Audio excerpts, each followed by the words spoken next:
we're mostly concerned with great powers. And great powers, according to offensive realism, they want to acquire more power. And why do they want to do this? They want to do this because of the radically uncertain nature of the world. We can never know for sure what another state is going to do. And therefore, it is best to maximize your own power so as to be able to defend your national interests. This is another key point that realists emphasize a lot, is national interest. What is up, everybody? My name is Kyle Matovcik. I am the host of the In Liberty and Health podcast, where we talk all things liberty, health and wellness, and beyond.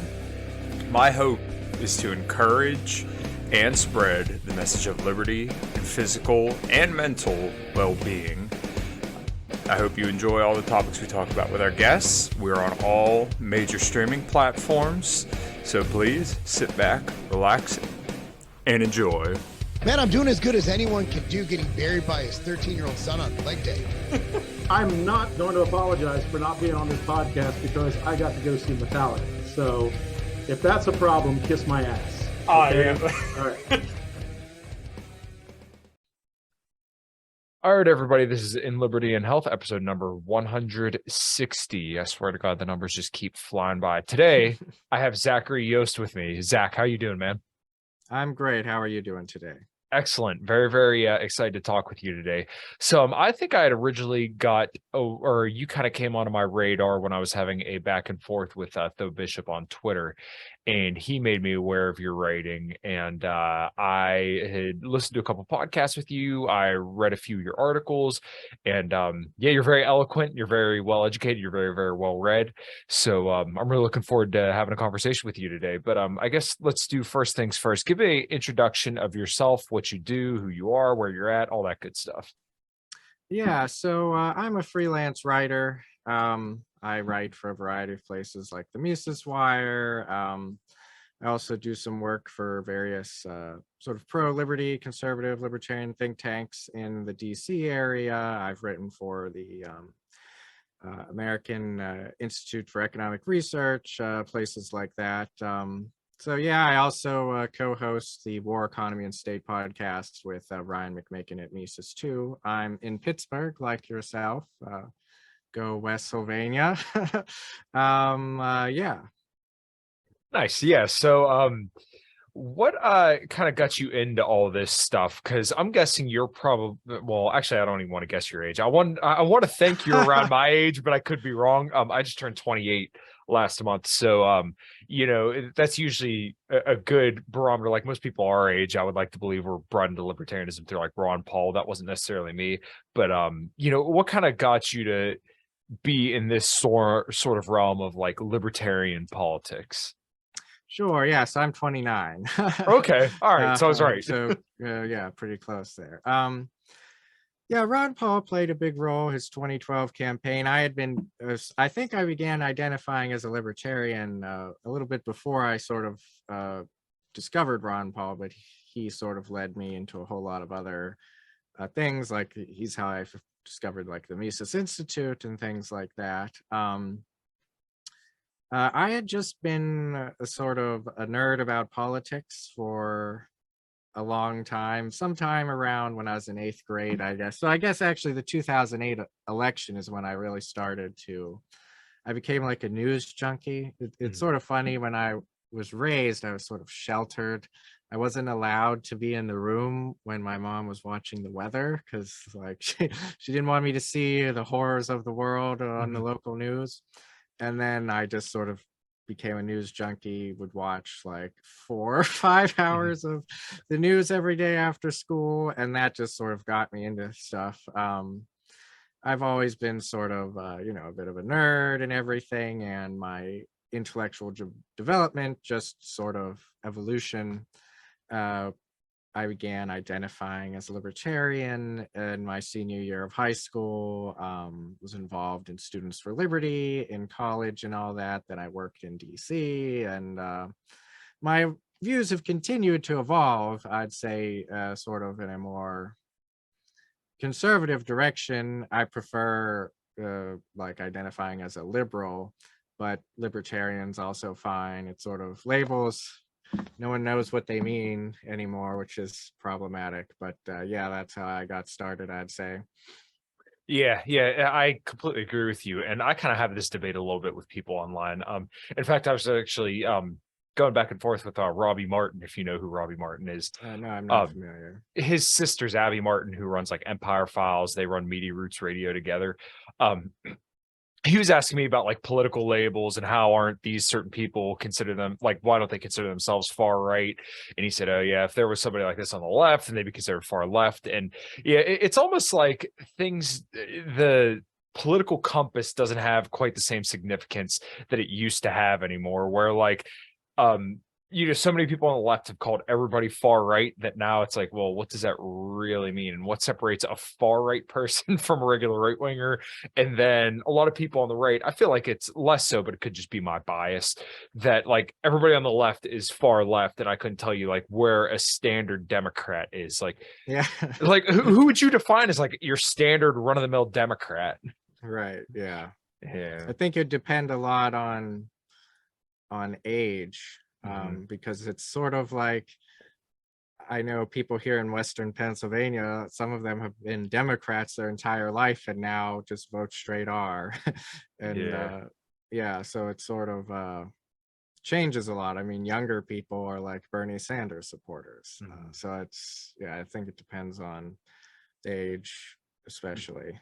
Yeah, well, to kind of echo your point that you were saying a little bit there earlier when you were getting into politics, I always consider myself a narco-capitalist at heart, but as I get older, I begin to realize how valuable culture and how valuable, at least to me, the socially conservative side of culture, how important that is in my life. I just got married last month, and yes, congratulations, bud. Thank you. I appreciate that. To me, that seems very, very important for the values that you and I both share and would like to see embraced wholly. Is that kind of how you saw things and why you decided to kind of lean in a little bit more to the conservative direction? Yeah, so I think part of it, my journey, I suppose, when I was, I mean, I was raised sort of very, like I went to a private Christian school, sort of very evangelical, all 12 years. And whatnot. And I think so in my college rebellious phase, I mean, I would say I wasn't that rebellious. I mean, it's all relative. I mean, I became agnostic for a while. I'm no longer agnostic, but when I first like really, I became like an ANCAP and everything, which I don't really consider myself anymore. I was very much like, what are all these? I was very much a nap kind of person, just, well, what does it matter what anyone's doing as long as they're not aggressing and everything? And then, yeah, I just, it's for a whole variety of reasons. Intellectual influences I had, especially I spent about a semester and a half in a PhD program at Catholic University of America in political theory. I dropped out, which is a long story, but that was sort of a transformational experience. And yeah, I would just say, I think the emphasis changed from liberty being like the highest end to liberty just being an important aspect of living a good life, but it's not the end all be all of everything. Yeah, no, I think that's a kind of reasonable thing.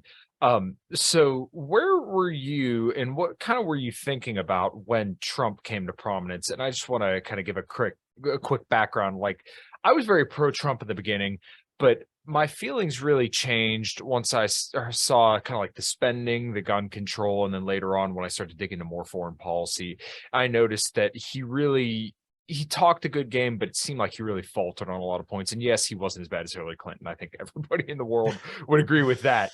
But like the drone strikes and some of the foreign policy stuff, it just seemed like we didn't get what was promised. I understand, he was a politician at that point, but like Milo Yiannopoulos was somebody that really brought me into the fold, and same deal with Stefan Molyneux. So like these culturally right-wing guys had a huge influence on my thinking initially, but it took me a while, but I changed my mind on the way that I looked at things. So I'm kind of curious how you saw the Trump era, because this really seemed to like shape the way that a lot of people kind of look at politics today, because he really did change the landscape. Right. Yeah. So I didn't vote in 2016. I was a, very obnoxious non-voter. But I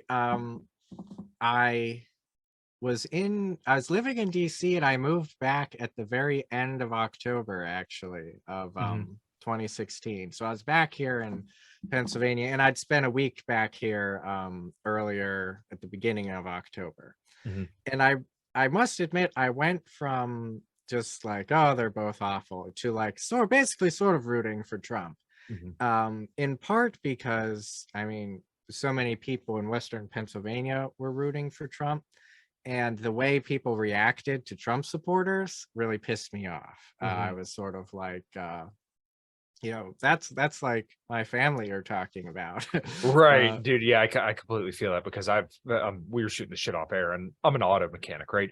One of the dudes I used to work with was literally one of Pennsylvania's biggest donors to Trump, right? And mechanics don't make 6 figures a year. This dude donated ass loads of money to Trump, right? And that's because he felt he represented him. And it was so funny to see the media freak out. And this is what's always frustrated me, is that like there's stuff you could knock him for, but all the stuff that you could, the left like breezed right past that and just said, oh, he's a racist, homophobic, Russia, like all the silliest stuff that didn't even matter was the stuff they got knocked for. So I'm sorry to interrupt, but I completely agree with you, and I feel the exact same way. So in 2016, I it was an enjoyable night, the election night, even though I didn't vote for him, because it was like, haha, take that.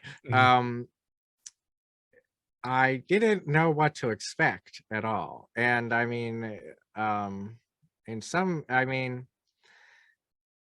so foreign policy, I think, was a bit of a mixed bag. And he made many horrible staffing decisions.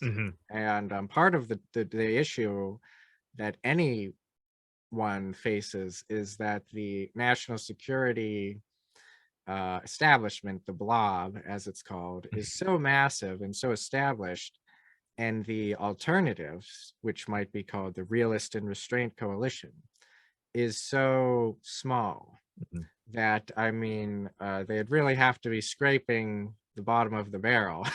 I mean, to even have a skeleton crew, as it were, manning the bureaucracy, were whoever to want an alternative foreign policy, because there's lots of documentation of how the bureaucracy just ignored Trump even when he tried to do good things. I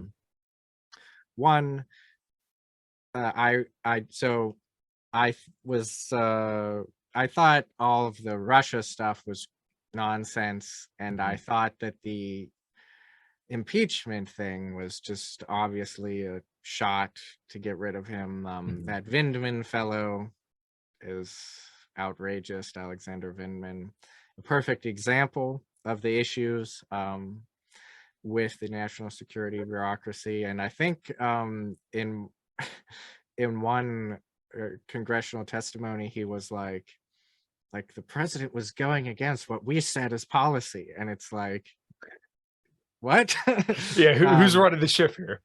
Yeah, and so that, I mean, he made mistakes, lots of them when it comes to foreign policy, but his instincts, I think, were better. Towards the end, I mean, so I did vote for him in 2020, and part of that was I had some optimism. I had heard from people I trust that Trump had some better people lined up in the foreign policy space, and some I had seen already. William Ruger, who used to be a vice president of policy at the Charles Koch Institute, where I had worked previously, and I know is a very solid fellow. He was nominated to be the ambassador to Afghanistan. And so that, I thought, was a really good sign. And then Colonel Douglas McGregor was appointed to some position and was told, get us out of Afghanistan. And really all that came to naught. Everything fell off the table when Trump lost and went nuts and everything. So I am not enthusiastic about him for 2024. And I think of it this way. So I'm a very big fan of Machiavelli, who is the intellectual sort of political theory school I come from, I guess you could say, views Machiavelli very differently than lots of other people. And I don't like Murray Rothbard said Machiavelli was a preacher of evil. I don't think that's true. But I think of Trump, Machiavelli has this very good example basically of how sometimes people, the prince should basically use certain people. And I can't remember all the names, but this one Italian basically warlord name is escaping me at the moment, but he conquered this city and he had basically this rabid, bloodthirsty, commander, and he put that commander in charge of basically cleaning up everything, getting rid of all the people who might cause trouble and everything. And this guy did that for a little bit. Cesare Borgia, that's his name, I think, unless I'm confusing him. Then he came back and was like, had the guy arrested and executed. So he sort of killed two birds with one stone, in that he got all the dirty work done and then disposed of his tool. And I think that's sort of my my view of Trump. Some people now who supported Trump before are sort of like, oh, what a mistake. I wouldn't say that. I mean, I'm not happy with lots of stuff he has done, but I'm also not an idealist, especially in politics. And I think he provided a very, very useful function in shaking things up. And now that his function is done, he should be discarded of, is more or less how I would put things in, very, just an open way. I'm very much a Ron DeSantis fan. But where Trump, I mean, it's not like I would rule out supporting Trump under certain circumstances. It depends what the alternative is and things like that. I mean, this going back to the ANCAP days, it was always much, the lesser of two evils is still evil and things. My basically political morality, how I view political morality, is completely changed. And I think that you are morally required that, okay, so hopefully this isn't getting too much off track or into the weeds here. No, not at all. Good. So this is why I call myself like a neo-Machiavelli. Machiavelli in The Prince says that sometimes you must do evil to do good. And I did not come up with this myself. Klaus Rinn, who recently retired from Catholic University and whose work I recommend to everyone, he argues that Machiavelli got it wrong. You can't do evil to do good. So what Machiavelli called evil under the ideas of conventional morality is in fact not evil. It is what's morally required in the situation. And this is different than moral relativism, but it is a different way of looking at things, and it's very unpleasant at times. But I'd say that that's what morality requires of us in politics, and especially when things are in abnormal situations, crises, and things like that. Yeah, that's really interesting, because I know you and I had a little bit of a back and forth, and it was over Dr. Oz. And not that I ever, whenever it comes to political disagreements, I never ever take stuff personally, and I don't think you'll ever, I don't think you'll ever see me attack or call anybody a name. over like political disagreements unless like it's like an official account or like a politician or something like that. When it comes to people like you, me, or kind of the associates that we all talk to, there's no reason to get nasty with people. But kind of what you're laying out here is something that I've had difficulties coming to grips with, and I can't say I'm necessarily fully there or not. It could just be the Capistan still in my head floating around there. But I have hesitancy to vote to support people who would endorse mask mandates or vaccine mandates or transition children, gun control, or Trump after 2020. And I'm not faulting people for doing that. And like I said, this just could be an idealistic view of politics that I still possess in my head. But do you think that more libertarians perhaps should kind of move away from this idealism and kind of accept the Overton window of morality that kind of is politics, where it looks like shit, but like this is the situation you're given, you just got to work with what you got? I am stoked to tell you guys about the show's new sponsor. I am now working with MTS Nutrition, which is a brand that I've believed in for a very long time, and they run awesome sales and they have awesome products. So I want to tell you about their amazing protein powder, which you're going to ask me how many pounds I have of the protein powder, and the answer is all of them. So here I got red velvet cake, 25 grams of protein, and they have the amino acids and everything on there, 59 servings.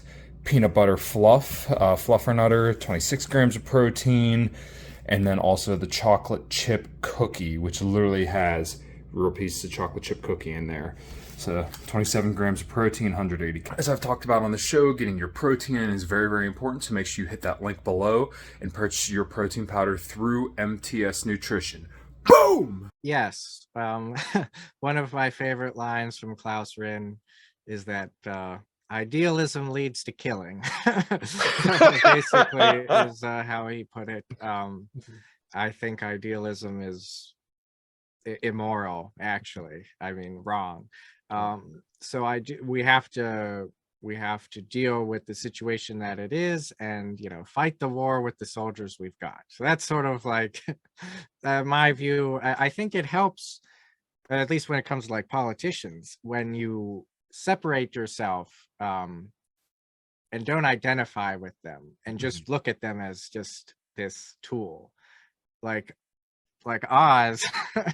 I mean, like, talk about humiliating. He lost, To Fetterman.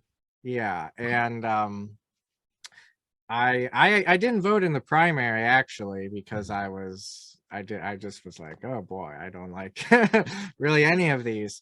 But to me, there is no doubt that Oz would be better on net, probably. That's the other thing. The future is radically uncertain, so we can never make these judgments knowing for sure what's going to happen. We just have to take educated guesses as to who we think will be less bad on net. And I also I'm not like because the marginal vote is meaningless for the large part, I'm not too invested in trying to get people to vote for whoever I think is less bad in any situation. But yeah, I think yeah, it's just what we have. And I think a lot of libertarians spend a lot of time, of doing the equivalent of, arguing about how many angels can dance on the head of a pin or something. Yeah, so that's that is kind of a funny way to put it. But yeah, like I said, I don't know quite where I sit on this, because I've had now probably close to 5 or 6, probably about 5 hours worth of shows laying out people's feelings on strategy as to whether or not they would go with the Libertarian Party or the Republican Party, with absolutely phenomenal people from both sides in the situation. And like I said, I've never quite settled anywhere. So what are your thoughts on the Libertarian Party as a whole? I've grown largely disaffected with our state party here. I'm not a registered member anymore, but I like the people that are in there. I just don't know what the long-term plan is to scale. Right. Yeah. So I also know some people in the PA Libertarian Party who are phenomenal. And it is my view that their talents would be put to a much better use entering the Republican Party. Sure. Is the short version. Yeah, I think I think for various structural reasons we basically have a two-party system, and that's here to stay, and people do a lot of work in the Libertarian Party that gets nowhere. And they might get somewhere in the Republican Party is my thought. Yeah, I think it's a fair assessment, and like I said, it's something that I kind of kick around a lot and think like, well, maybe if they literally took this whole Mises Caucus strategy and applied it just to the Republican Party, maybe that would go a lot further. But I mean, obviously we're trying to provide a counterfactual here, so it's really, really tough to say. What do you think about the Libertarian Party as a kind of like messaging platform then? And like I said, I'm not necessarily advocating for this, but I'm just kind of curious your thoughts, because the idea for them, and I can appreciate this idea, but I can also see where it falls flat, is that you can have someone like a Dave Smith saying the pure libertarian message to wake people up and hopefully turn them towards a more liberty-minded direction. But I guess the one area where I would see harm in that is that some libertarians may be lulled in the sense of complacency, like the ANCAPs who say voting and politicians are violence, and now they're just stuck at home, terminally online. Yeah. Yeah, I guess I'm not a super big fan of that. Sure. For one thing, I question there are a lot of odd people involved in the Libertarian Party that are more apt to scare people away. Yeah. I mean, for example, in 2016, I was watching the Libertarian presidential candidate debate, and my grandparents were there with me. Like the Libertarian Convention was on, some random guy got up naked on the stage. And also one of the candidates started talking about like transsexual porn stars. And I was like, oh my God, I'm so embarrassed, that my grandparents are watching this. And also it's just, I guess part of the thing is I'm figuring out for myself, I think my own views on messaging are evolving. Because I think people hope there'll be like this mass movement where everyone will become libertarian. And I guess for various reasons, some of which are I've just sort of come to implicitly have, really, some of them, I suppose. I don't ever see that happening, partly because most of the population doesn't think ideologically. And libertarians are generally sort of nerdy people. I mean, there's basically we fit into a pretty slim demographic profile.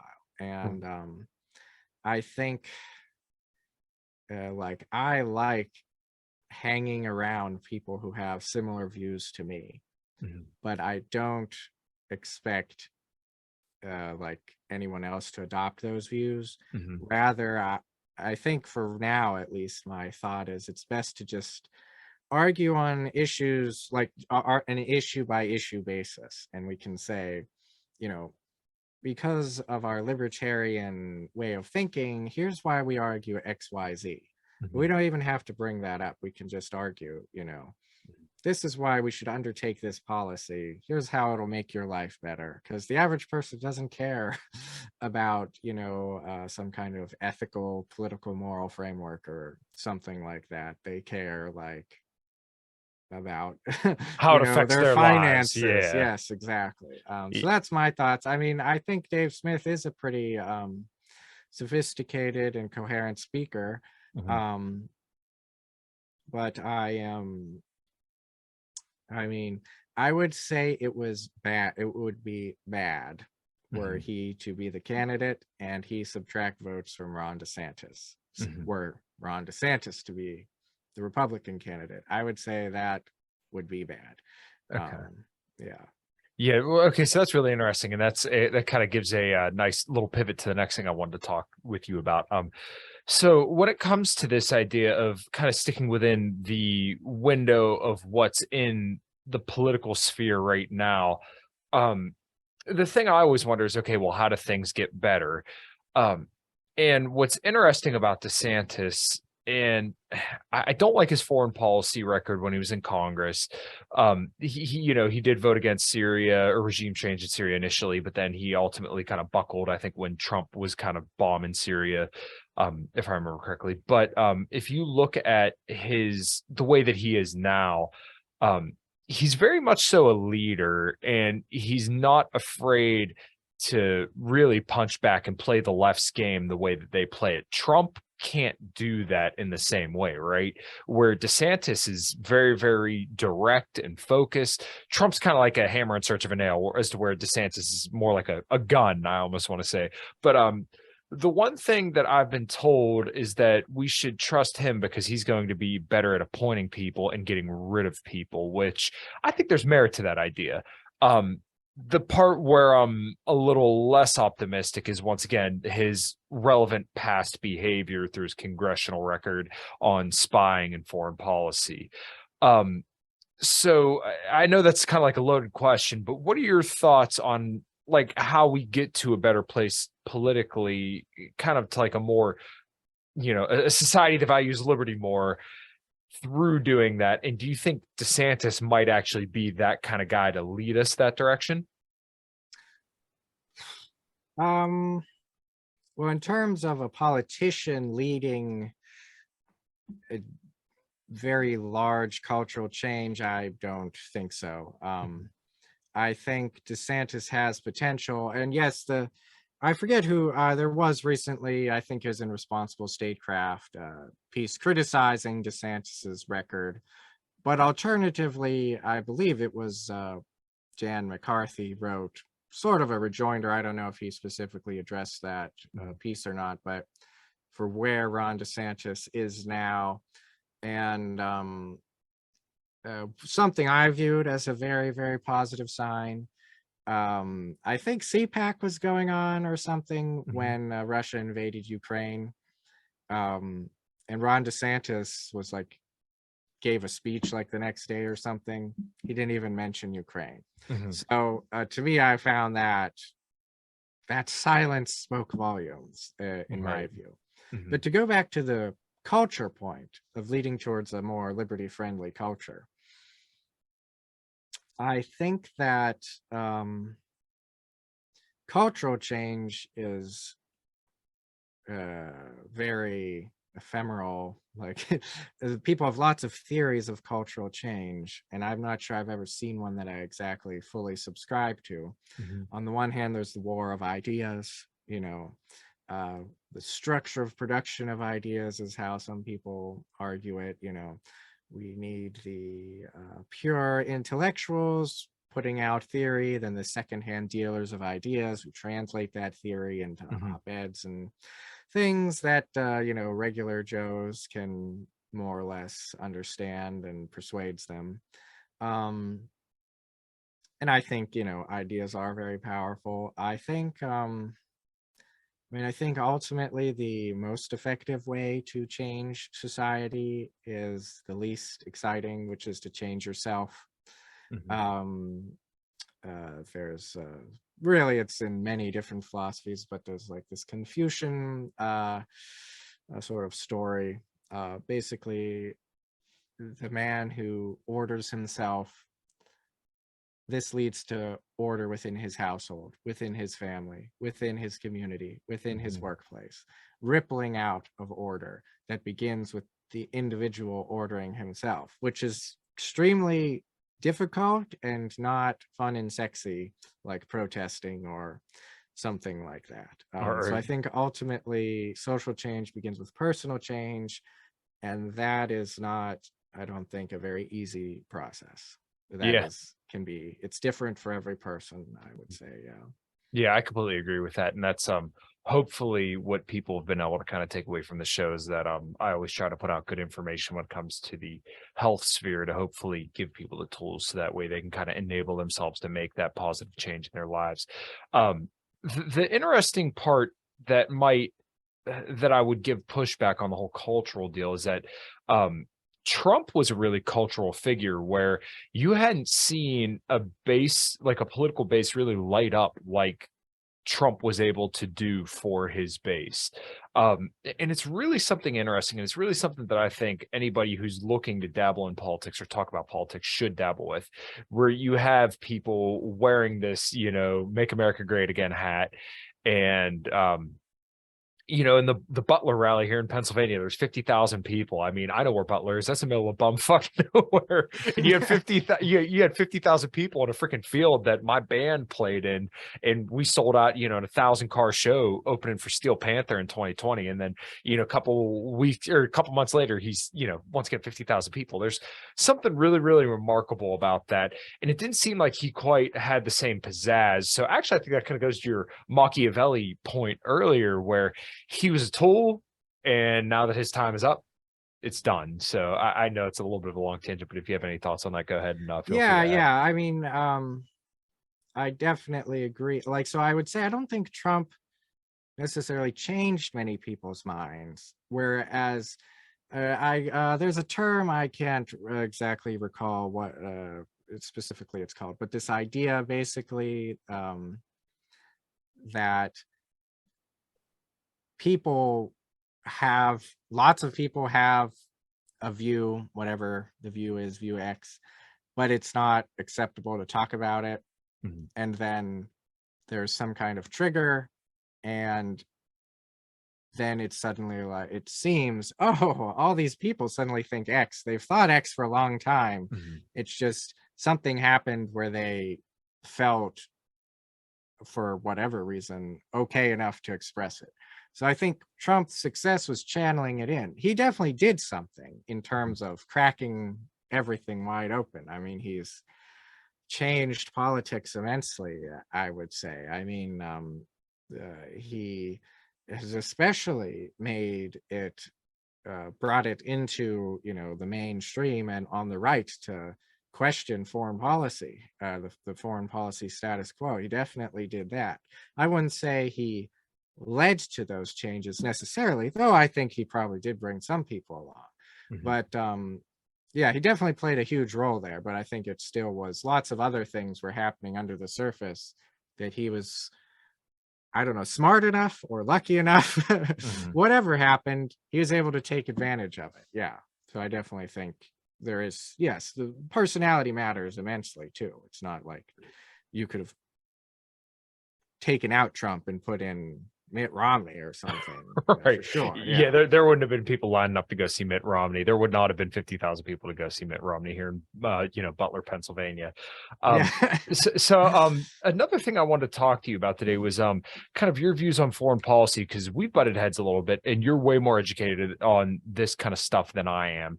But I always want to talk to people who have a different perspective just to see where there might be holes in my mental ship here. So where would you put yourself as a foreign policy person? Because I believe I heard you describe yourself as a foreign policy realist. And if I have that incorrect, please correct me. That's correct. Yes. Okay, I good. consider myself a realist. Yeah. Mm-hmm. Yeah. Okay. And, yeah, just elaborate on what that is. I apologize. Right. Yes. So realism is a school of thought in international relations. It's a theory for trying to understand how the world works. And it does not claim to be a perfect theory that adequately describes all of reality all the time. Mm-hmm. It's just a theory that is pretty good most of the time at understanding how states behave. Mm-hmm. So so realism you might contrast with liberal internationalism is probably the main school of thought that governs the current foreign policy. Realism, in contrast to idealism, is very focused on excuse me, on the nature of the international system, rather the structure of the international system. It's called structural realism. And what that structure incentivizes states how they should behave. And of the subset, I'm pretty much what would be called an offensive realist, of which John Mearsheimer, who some people might be familiar with, is sort of the father of. His book, The Tragedy of Great Power Politics, is sort of the Bible of offensive realism. And what offensive realism argues is that the structure of the international system incentivizes and pushes states to acquire power. Now, we're not talking about like Colombia or Belgium or small places. We're mostly concerned with great powers. And great powers, according to offensive realism, they want to acquire more power. And why do they want to do this? They want to do this because of the radically uncertain nature of the world. We can never know for sure what another state is going to do. And therefore, it is best to maximize your own power so as to be able to defend your national interests. This is another key point that realists emphasize a lot, is national interest. Liberal internationalists think it is our job to, no stone should be overturned in the whole world that is not, there's nothing in the world that's beyond our concern, basically. Whereas realists, we would say most of what we do in foreign policy is superfluous, meaningless. It is of no consequence to America's security or our national interests. And so a lot of every prominent realist other than Henry Kissinger was opposed to the Iraq War, for example. So there's this weird thought that's like realists are bloodthirsty or something. Realists are much more aware of the potential negative consequences of war and are much more don't want to go on all these adventures, basically, that we would argue weaken the United States. So that was sort of a meandering explanation. If you have any more specific questions or want me to expand on any point. Yeah, no, that's fine. I just kind of wanted to have you elaborate on that because I feel I'm pretty good with it, but just in case the listeners don't know, and just so that way we're kind of speaking and walking in the same direction. So I want to talk to you about the three kind of main targets of the regime as I see it now. Lowest on the list seems to be Iran. Number two is China, or is Russia, and then number one seems to be China. At least this is the way that they lay it out. I know two is Russia, number one is China, and there's been a lot of kind of like saber rattling with Iran, and there's also a lot of stuff kind of going on in the South Americas that seems relatively like it's kind of gone by the wayside now. But I know during the Trump years there's a lot of stuff going on down there. But we can maybe do that another time, or maybe if you have any opinions on that after we kind of cover these three, then you can elaborate. So what's the foreign policy realist perspective on Iran? Because for the last 30 years we've been told they're going to make a nuke, and voila, there's zero evidence that they're going to make a nuke. They enrich uranium, basically. They're at 60% now, I believe, and they would need to get to 90% in order to make a nuke.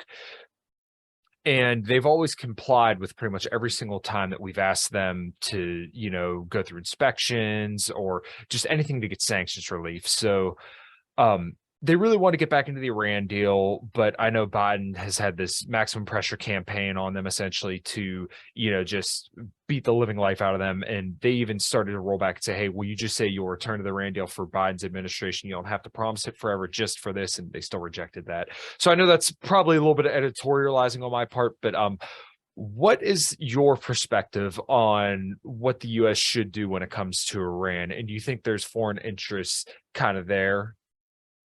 Yeah, so one thing realists, in my view, are much better at than the rest of the blob is being able to walk in other people's shoes, as it were. Because with this emphasis on national interests, we're able to better see why, why country X might be doing Y. Is it because they're just evil, or is it because they have some interest? John Mearsheimer has a funny line that I think he said, like, if I was Iran's national security advisor, we'd already have a nuke. It's entirely understandable to me why Iran would want a nuclear weapon. I don't think that it's just great for there to be wild nuclear proliferation, but I don't think our efforts to stop it have been fruitful at all. I don't really, personally, I'm not convinced that Iran is of much consequence to the United States. People might argue that access to oil plays a role, but I mean, oil is globally a globally priced commodity. And there's also studies, Eugene Goltz authored a very large, well, he has a shorter version, but then there's a very large report on basically arguing Iran could not successfully close the Strait of Hormuz, things like that. Iran's on the other side of the planet. They're not, I don't see them as a threat to us. I don't see much national interest in being concerned with them. I mean, they're the regime, awful, bad regime. I wouldn't want to live there. It seems like a beautiful country, great culture, but awful government. I wish them well, but it's not, Iran, I don't consider very important to U.S. national interest. Okay. All right. Well, then yeah, I don't think we have any disagreement there. I completely agree. It's largely been overblown, and I think that's also because of a certain small country over there that has a lot of influence over over a lot of the politicians here in the U.S. that incentivizes them to kind of saber rattle and kind of live a little bit under their thumb. But I mean, yes, I mean, I agree that they're, like, John Mearsheimer wrote a book, The Israel Lobby. I mean, the reality is that by the nature of America being an immigrant country, there are diaspora lobbies for everything under the sun. I mean, there's Iranian expats are some of the most neocon, aggressive people. I mean, I've literally seen, like, Iranian expats say, we should be bombing Iran.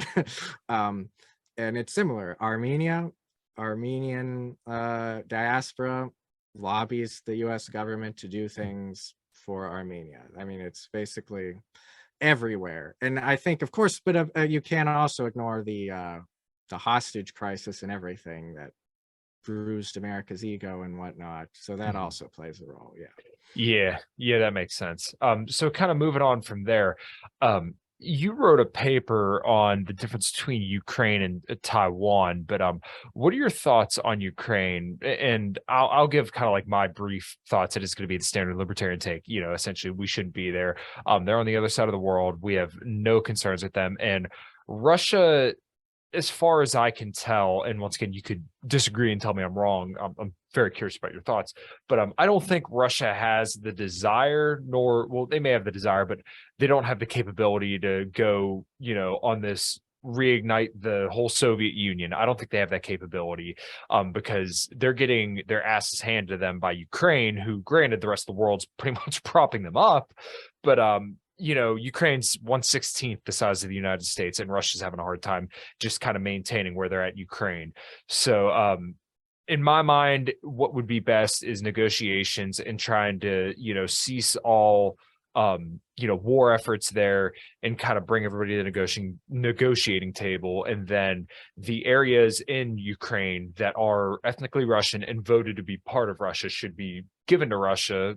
And then, everybody kind of, walks away, goes home. Whoever declares victory, and then the U.S. stays out of it. Once again, whatever your opinion is, I'm curious. Just what's your thoughts surrounding that? Oh boy, yeah. So in probably late 2014 or early 2015, John Mearsheimer had a journal article come out blaming the US blaming the West for the situation in Ukraine way back when Russia seized Crimea. I Yeah. largely agree with his analysis, more or less. And I would note very carefully here, this is not the same as giving moral sanction to what Russia has done. Right. But from my perspective, it makes sense what Russia is doing. Yeah, I think You that's can everybody's certainly- take on that. You can argue their execution has much to be desired. But I mean, the war is horrible. We're one of the, largest, most violent conflicts in recent history. Ukraine is going to have a very bad winter.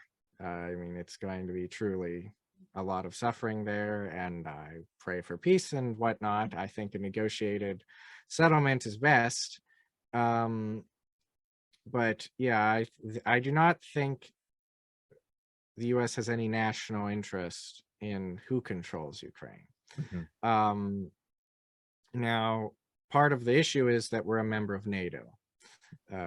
Long story short, we should leave NATO. We don't need to be in NATO. That's tying us down here. I'm concerned at our level of involvement, which is very obvious and open,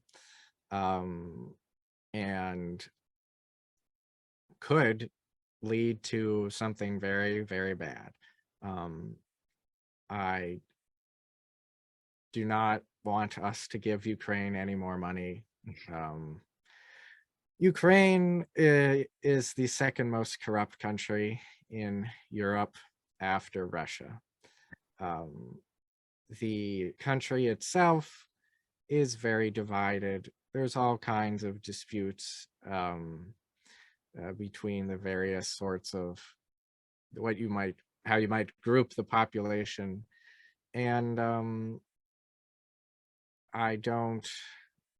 it's just not our job. I mean, this is, I guess, might be leading into your next question of US views on Russia.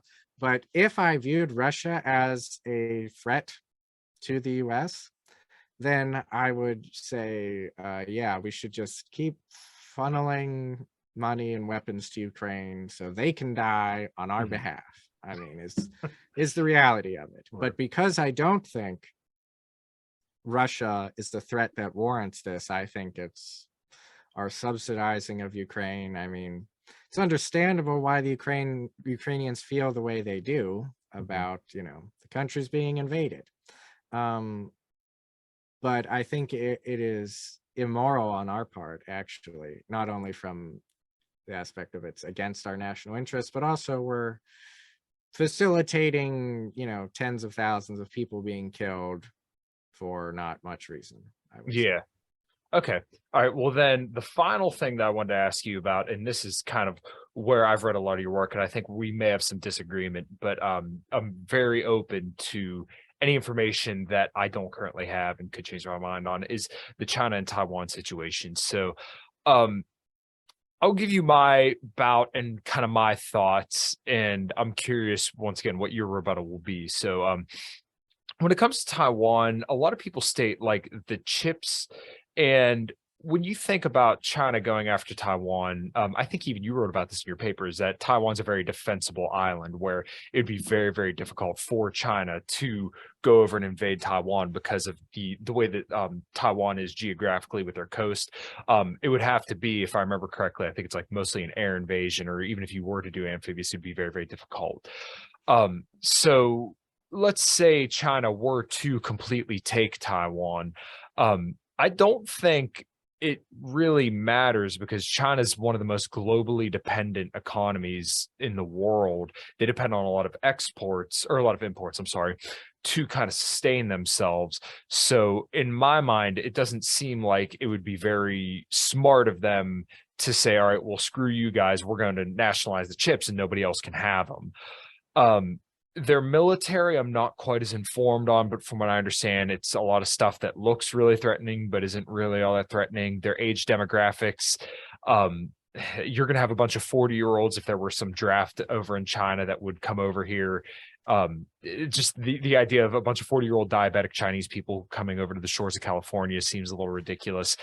And the fentanyl stuff I've heard a lot about, they clamped down on that in 2019 as far as I understand. And then the other thing I've heard people say is TikTok is going to cause this cultural revolution or is terrible for children, which I don't think it's good.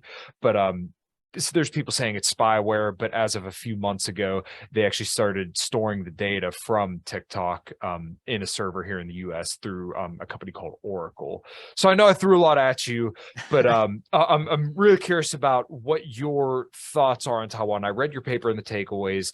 So what do you think I got wrong? What do you think libertarians get wrong? And what's your kind of thesis on how the US should react to China? Yeah, so my views on China are a bit nuanced. And before we talk about Taiwan, we have to address my views of China in general. So one of the main, as I mentioned before, principles, assumptions of realism is the radically uncertain nature of the future. Sure. So there are numerous reasons to doubt the rise of China. They have so many problems. A really great book that chronicles them in just massive detail is Unrivaled by Michael Beckley. I've heard about that book. I got to get it. It's superb. It's really great. And it basically contrasts the US to China. The book actually helped white pill me just about life in general, which was definitely not the author's intention, I would say. Right. But it's just like, wow, here in America, we have it so good. Just on every conceivable metric, really. Sure. Geography, we're so blessed. Wealth beyond, our wildest dreams, yada, yada, yada. In China, many problems. However, I would say this applies to Russia as well, but I think they'd have much, much, much more to catch up compared to China. We don't know what the future holds. There could be, especially technological changes that could, down the road, lead to China's, ascendance. I'm not saying it will happen. I mean, it seems unlikely at this point. I mean, the country is such a mess.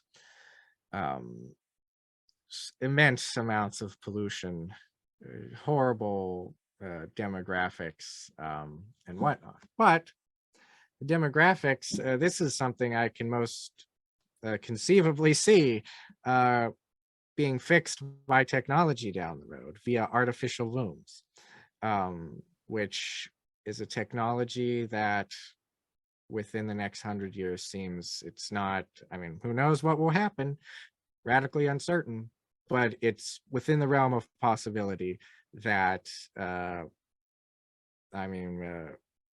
China could literally just genetically engineer and grow whatever population it needs. Yeah, to your point, yeah, that does sound crazy, but you're seeing stuff on Twitter now where they're talking about this stuff. So I'm sorry to interrupt, but I wouldn't even say 100 years. I think you're spot on, actually. Yeah, so it's just sort of we don't know what will happen. So given that we don't know what will happen, how should we act? And so this is where we get to Taiwan, and where my views are rather I'd say a little bit different than the main two views. Yeah, just for your listeners, I authored a white paper that was published by the John Quincy Adams Society called Victory Without Battle, I think, that just made an argument for sort of what US-Taiwan strategies should look like. And in that paper, I sort of present a lot of data on what the actual situation is. And it is not the way some people talk. You would think China could invade Taiwan tomorrow or something at any moment. This is not true. The Chinese military itself believes there are only 2 windows every year where conditions in the Taiwan Strait, it would have to be a mostly amphibious invasion, are calm enough. It's sort of around March, early April, and I think late September, October. What's up, everybody? We're going to take a quick break and tell you about the show's sponsors. We are brought to you by LMNT electrolytes.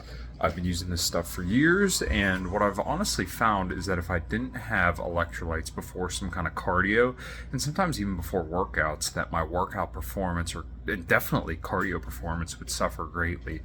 Sodium is responsible for every single movement pretty much in your entire body, and let's say you drink a lot of caffeine like I like to do, then maybe it is a good idea, like I do every single morning, put some LMNT chocolate electrolytes there in your coffee to get a little bit more sodium, potassium, and magnesium in your coffee, so that way whatever diuretic effect you get from the caffeine is pretty much diluted by the fact that you put chocolate salt in it.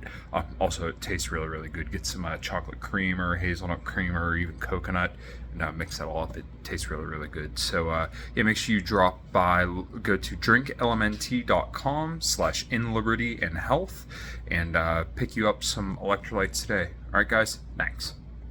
So the other thing is that China itself believes it would require 1 million men to invade Taiwan. Taiwan is one of the most, if not the most, defensible locations on Earth. There, less than 10% of the island of Taiwan is suitable for landings. The number of beaches that are suitable for large-scale amphibious landings has gone down over time because the Taiwanese have been geoengineering them for like 70 years now.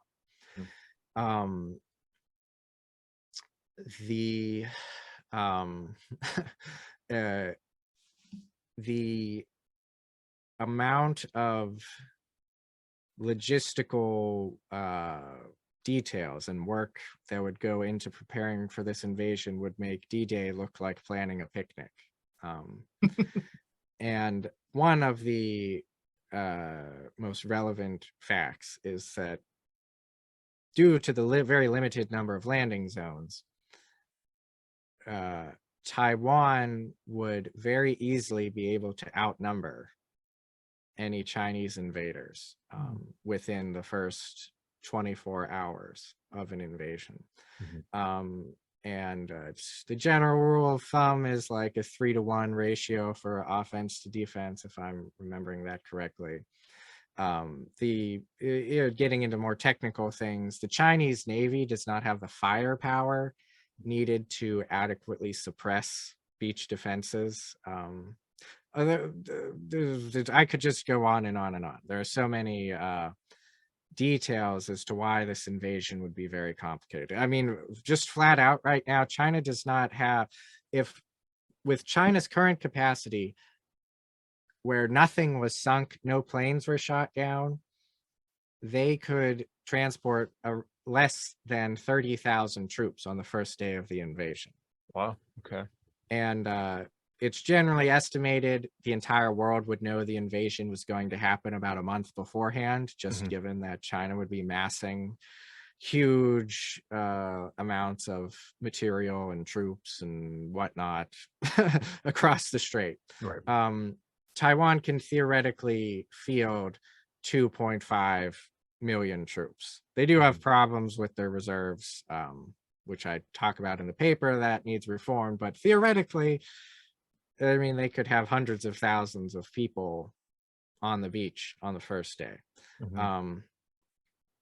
So I argue Taiwan is capable of, if not deterring invasion, which I think China is potentially possible, of preventing China from ever attempting to invade in the first place. If that were to fail, I would say Taiwan has a very good shot of defending itself, assuming that they don't continue to free ride off the US, assuming we will come in and save them, which they openly admit they think will happen. I mean, there's lots of polling where they ask, would you fight to defend Taiwan if it was invaded? the majority say, yes, I would fight to defend Taiwan.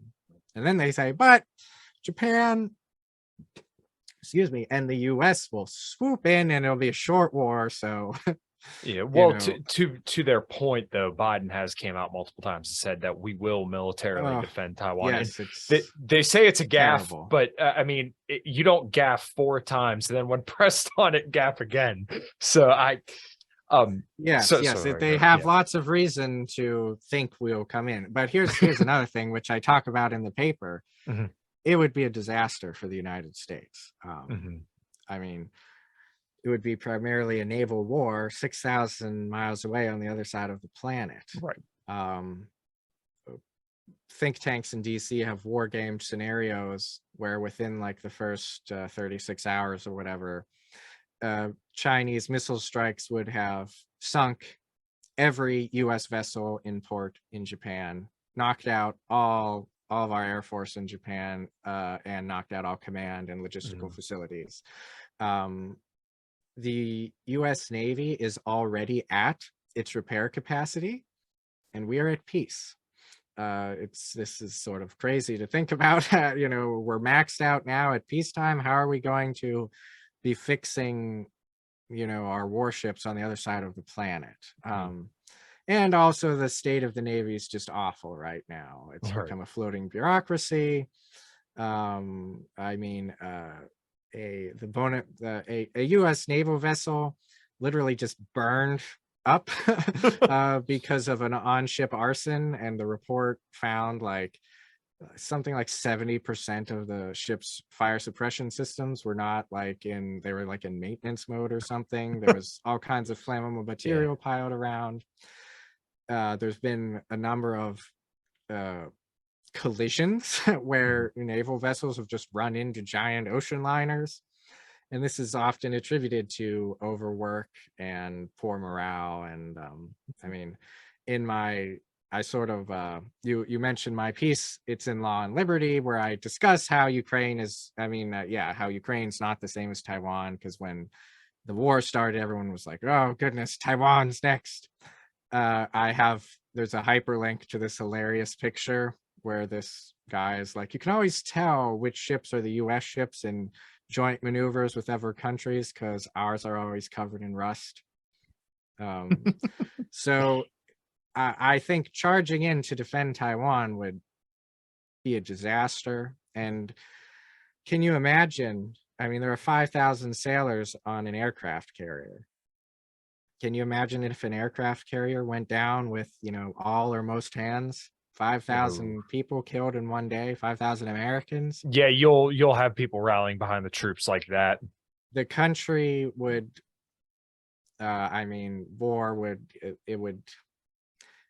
war fervor would grip the country. So my view is that it is in America's interest for Taiwan to be de facto independent. Because China could potentially become a threat in the future. I don't think that does not necessarily translate into we should defend Taiwan. I think it is in our interest to aid Taiwan, especially by, selling them weapons. I mean, I'm all for selling Taiwan oodles of weapons. Not whatever they want. I talk about that some in the paper, but tailored arms sales, various ways of facilitating them defending themselves, because I think it is in our favor for Taiwan to remain as a check on China's power. Now, where my sort of view is different than a lot is some people are like, we must defend Taiwan to the death. And then other people are like, who cares? Some people have criticized me for thinking we should sell weapons to Taiwan, which I disagree with. I think we should sell them weapons. We should encourage them to defend themselves. I even would be fine with training Taiwanese forces in the US. But I think we should stay away from Taiwan itself. And yeah, that's the short version, I suppose. No, okay. Well, then there's actually a lot less disagreement than I thought. Okay. So I'm glad you laid all that out. And yeah, like I said, I really don't see too much I disagree with. The only area where I'd be concerned is Russia I'm sorry, not Russia, Jesus. China seeing as a provocation that we're selling them weapons and supporting their independence because they've stated multiple times that they see Taiwan declaring their independence as a red line. So what are your thoughts on that? Right. Yeah. So this is an important point to clarify. Note I said de facto independence because they're de facto an independent country. I would not support, and also the even Biden's most recent national security strategy explicitly says, we do not support a Taiwanese declaration of independence. I mean, we're, King Zach in charge. It would be made very clear to the Taiwanese, you do that, you're on your own. And this is an annoying thing. I will see people just, on social media, we should just recognize Taiwan as an independent country. And it's like the Taiwanese themselves are very divided on this question. I mean, it's a hot button political issue within Taiwan. And in fact, polling shows there's a decrease in the number of people who said they'd fight to defend Taiwan, depending on the reason for the invasion. If China just invaded, more people say they would defend than said they would defend if China invaded because Taiwan declared independence. Okay. Yeah, so regarding China not liking us selling weapons, on the one hand, it just comes down to tough cookies. The US is a sovereign country, and I'm not in favor of selling weapons to Ukraine, or let alone giving them weapons, because there's no national interest, US national interest at stake. And in regarding geopolitics, it's ideally, Russia would be working with us regarding containing China. I mean, like 10 years ago, people were writing articles about like how bizarre and strange it is that Russia and China are cooperating. I mean, they had border disputes for decades. I mean, in the 80s, there's this island in the Amur River that both sides were like shelling intensely and everything. They on paper have resolved all border disputes, but the tension is still there. They're not natural geopolitical friends. Anyway, but I would say that China will complain no matter what we do. I mean, China, this is, and to get also, just to go back a little bit to the threat of China. With China's increased economic power comes an increased ability to affect our lives here in the US. I mean, yeah, you talked about China invading US. That's impossible. I mean, you would need to be basically a Eurasian hegemon, like a super Hitler, to like realistically invade the United States, which is nowhere on the horizon. However, we have a lot of evidence of China interfering in our liberties here at home. Back in 2019, I believe it was, there's the whole NBA scandal and the Blizzard games and stuff. Hollywood censoring movies so they can get into the Chinese market. This happened, I think, in 2017, probably. Some poor guy who had the unenviable job of doing customer service, or I think Marriott hotels, on Twitter. He apparently just liked this tweet that like under his Marriott account of like some Tibet group was like, thank you Marriott hotels, because apparently on some map somewhere like Tibet was its own place. That guy was fired because of Chinese outrage. An American was fired from his job And there's also the fear of academic influence, Confucius centers, things like that. So I mean, China will take whatever we give it in terms of if we just give in to their complaints. The key thing is to be prudent. It's one thing if we were to say, Taiwan, we recognize you as independent, versus selling them weapons. It's sort of the same thing with our freedom of navigation exercises, where we sail ships through areas of the sea that China claims. It's sort of like, yeah, I don't like provoking China, but the United States is a sovereign country. And I think it's fine to exercise the freedom of the seas, basically.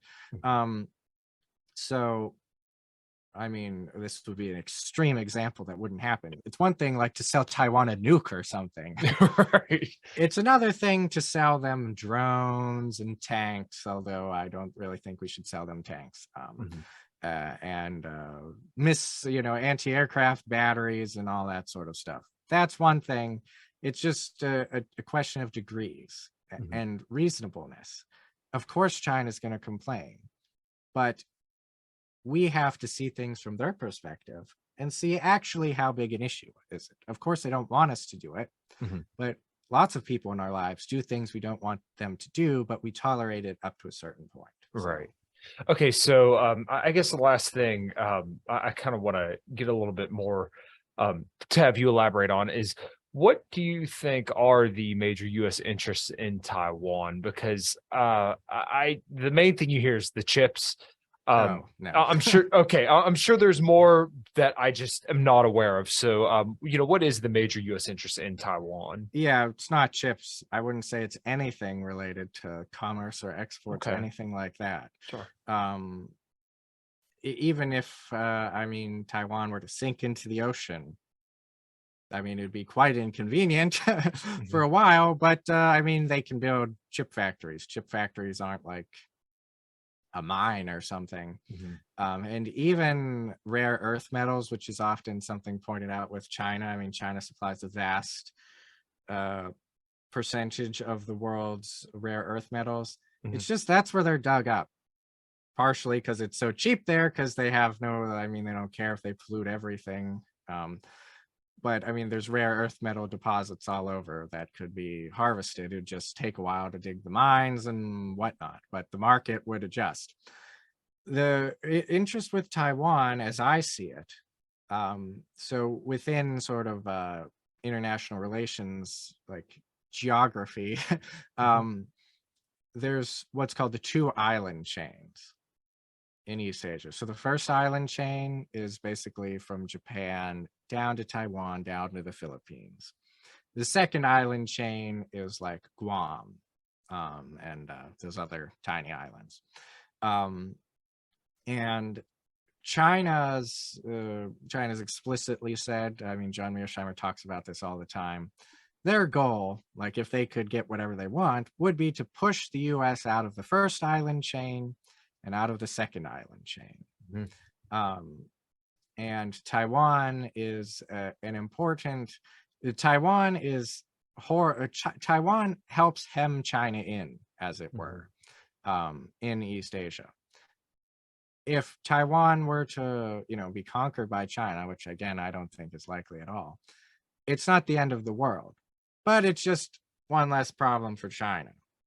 Whereas now it's a major problem. And it's a major problem in several regards. One is the geostrategic problems, but it's also a domestic problem in that to some degree, you could argue that there are large segments of the Chinese population that are far more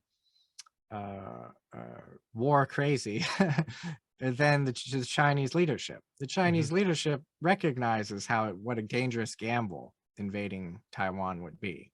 Could be, if it ends in complete disaster, it could have huge destabilizing effects. But there are people pestering the regime to, we must proclaim Taiwan. I mean, China, it's always very dangerous for political leadership to rally sort of hyper nationalism. And I think, just as an aside, this is actually an issue Russia faces, where Russia doesn't have sort of a unifying ideology at the moment. They don't have communism, and the current Russian ruling class does not want to uncork the bottle of Russian nationalism. China has rallied Russian nationalism, I mean, Chinese nationalism. And so there's one aspect of the conflict in the Taiwan Strait is called gray zone tactics. You'll see, this is another thing people freak out about is Chinese jets, like fighter jets, entering the Taiwanese air defense identification zone, I think it's called. And people act like there's Chinese fighter jets buzzing over Taipei 101. This is not the case at all. They're always way out at sea.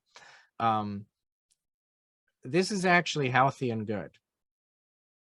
These incursions provide a steam outlet for Chinese nationalism. It's an excuse. The Chinese leadership can say, look, we're, doing this, and look how angry it's made the US and blah, blah, blah. Really, nothing is happening. And the Taiwanese then scramble their fighter jets, and then nothing happens. I mean, of course, it's not without risk. Some accident could happen and be a disaster. But this gray zone incursions, I think, are just the best we can hope for in terms of trying to let out the steam of Chinese nationalism over Taiwan. Okay. Wow. All right. Well, yeah, that's yeah, like I said, I don't think we have an insane amount that we in fact, I really don't know of much disagreement other than I don't see China as a crazy big threat. And it seems like you kind of agree that like a lot of it really, I don't want to put words in your mouth, but like their capabilities are extremely limited by the way that their government and demographics are. And that makes the event of anything of Taiwan happening a lot less likely. Yes, I think I mean we're getting a glimpse now of all these protests and rioting in China. That actually, I mean, is just real briefly, I mentioned before, China's like, yeah, we need about 1 million men to complete the invasion of Taiwan. Half of the Chinese military is already occupied patrolling its vast, I forget, 12 or 14,000 mile border, which is contested sometimes violently with almost all of its neighbors, notably India and Vietnam. The rest are keeping public order in their major cities. Wow. This has always been, even just historically, a problem for China, as it's so big. It requires vast resources to keep order, and they no longer publish. Michael Beckley talks about this in Unrivaled. They don't publish statistics on basically civil disturbances anymore.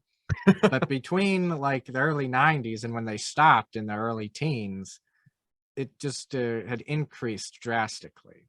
And I mean, we can see with COVID, seems quite clear it's still happening. So China is not some unified place. It requires a lot of resources to keep order.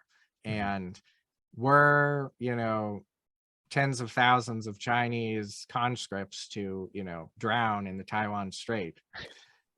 While, Taiwanese missiles were raining down all along the coast. It would be quite a, destabilizing event, to say the least. I mean, some people are like, oh, good. I mean, that would actually it'd be worrisome. I mean, what would happen to their nuclear weapons, et cetera, et cetera. But they have lots of reasons. Something would have to be they could potentially, if things do get worse in China, there could be a gamble to save the regime. We're going to invade Taiwan.